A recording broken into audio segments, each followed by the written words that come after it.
বাস এটা হইতে থাকুক, ততক্ষণ আমি পাউরুটিটা রেডি করি। পাউরুটিটা একটু সেঁকে নিলাম, পাউরুটি সেঁকে নিয়ে মেয়োনিজটা এভাবে লাগিয়ে দিচ্ছি। এটা স্বাদ না অনেক গুণ বেড়ে যায়, বুঝছেন বন্ধুরা? আপনারা বাচ্চাদেরকে এভাবে করে দিবেন। ডিমটা দিয়ে দিলাম, দেখুন ডিমটা দিয়ে আমি মাঝখান বরাবর এভাবে ভাইজ করে দিব বা কেটে দিব, বুঝছেন তো?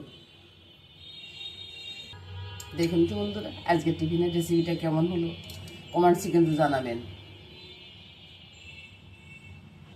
ব্যাস, দাদুভাইয়ের টিফিনটা রেডি। দাদুভাইকে দিয়ে আসি, তারপরে আমাদেরগুলো করবো, তারপরে আমাদেরগুলো খাবো।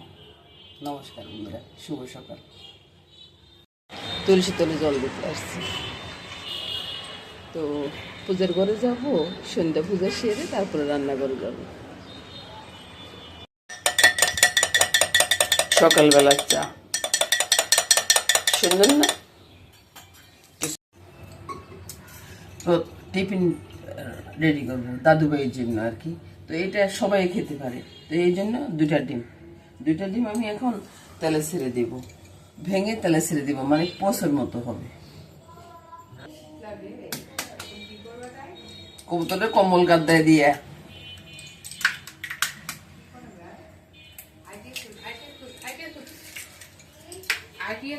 এই যে দেখো দুইটা ডিম, তারপর তেলে দিয়ে দেবো, ঠিক আছে? ততক্ষণ অন্য জিনিসগুলো রেডি করি।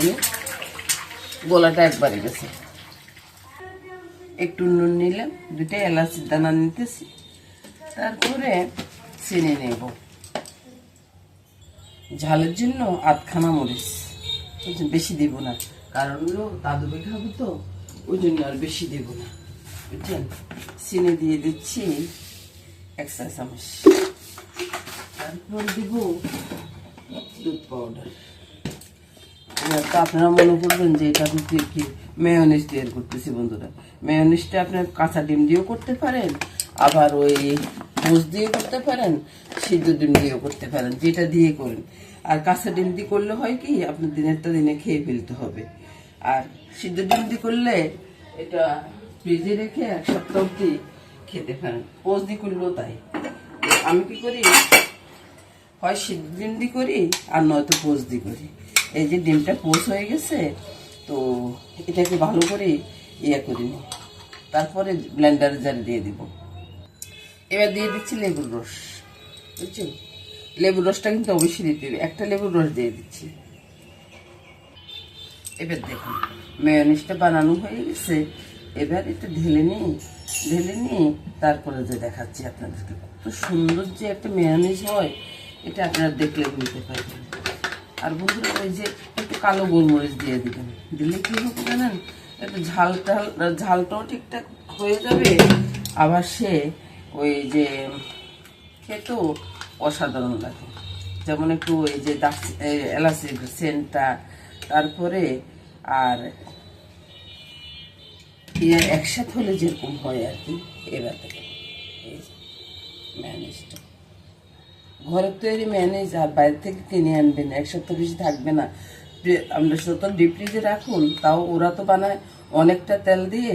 আর আপনি যদি ঘরে এভাবে ম্যানেজটা বানান, বাচ্চাদের জন্য ভীষণ ভালো হয় আর কি। দাদুভাইয়ের জন্য তো শুধু একটা পাউরুটি এখন আমি বানাচ্ছি, পরে বাকিগুলো বানিয়ে আমরা খাবো। পাইখানে একটু তেল দিয়ে একটা ডিম, আজকে ডিম দিয়ে বানাবো, বুঝলেন? দাদুভাই নাকি চিকেন দিয়ে খাবে না, আজকে ডিম দিয়ে খাবে। ডিমটা বেশি শক্ত করবো না, ডিমটা দিয়ে চুলাটা বন্ধ করে দিলাম, চুলাটা বন্ধ করে দিয়ে ডিমটাকে একটু মিশিয়ে দিই।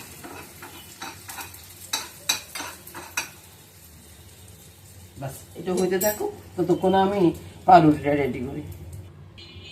পাউরুটিটা একটু সেঁকে নিলাম, পাউরুটি সেঁকে নিয়ে মেয়োনিজটা এভাবে লাগিয়ে দিচ্ছি।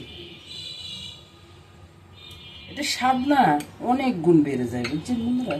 আপনারা বাচ্চাদেরকে এভাবে করে দিবেন। ডিমটা দিয়ে দিলাম, দেখুন ডিমটা দিয়ে আমি মাঝখান বরাবর এভাবে ভাইজ করে দিব বা কেটে দিব, বুঝছেন তো? দেখুন তো বন্ধুরা, আজকে টিফিনের রেসিপিটা কেমন হলো কমেন্টসে কিন্তু জানাবেন। ব্যাস, দাদুভাইয়ের টিফিনটা রেডি, দাদুভাইকে দিয়ে আসি, তারপরে আমাদেরগুলো করবো, তারপরে আমাদেরগুলো খাবো। নমস্কার বন্ধুরা, শুভ সকাল।